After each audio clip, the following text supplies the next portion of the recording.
Hello guys, welcome to my new vlog. આજે આપણે જવાનું છે નાગફણા ગોગ મહારાજના મંદિરે દર્શન કરવા માટે. અને આ છે આપણા ધાનેરા ગોગ મહારાજનું મંદિર. તમે બી ગોગ મહારાજને માનતા હો તો કોમેન્ટમાં લખી દેજો જય ગોગ મહારાજ. અને ફાઇનલી ગાઈઝ આપણે ધાનેરા આવી ગયા છીએ. અને આ છે આપણી વૃંદાવન હોટલ. જેટલા લોકો અહીંયા જમ્યું છે એ કોમેન્ટમાં લખી દેજો.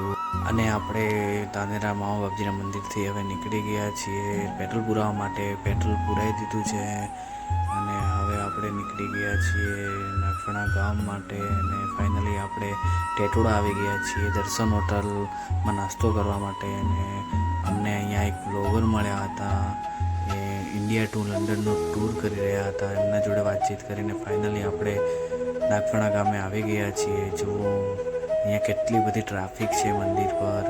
અહીંયા દૂર દૂરથી લોકો અહીંયા દર્શન કરવા માટે આવે છે ગોગ મહારાજના. અને આપણે બાઇક પાર્કિંગમાં મૂકીને આવી ગયા છીએ પ્રસાદી લેવા માટે.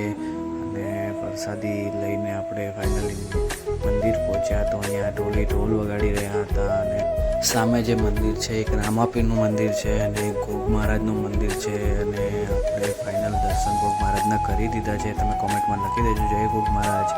અને રામાપીરના બી દર્શન કરી લીધા છે. અને ત્યાં પ્રસાદી બને છે જોવા માટે આપણે આવ્યા હતા. અને પ્રસાદીમાં અહીંયા દાળ ભાત અને મીઠાઈ હોય છે. અને ફાઇનલી આપણે પ્રસાદી લઈ અને હવે ઘર માટે નીકળી ગયા છીએ. અને ત્યાં અમને એક ઘડિયાળવાળા ભાઈ જોવા મળ્યા. અમની જોડે થોડીક વાર વાતચીત કરીને અમે ફાઇનલી ત્યાંથી બી નીકળી ગયા છીએ. બપોરના 2 વાગ્યા છે તો બી પબ્લિક હજી આવે જ છે અહીંયા મંદિરે દર્શન કરવા માટે.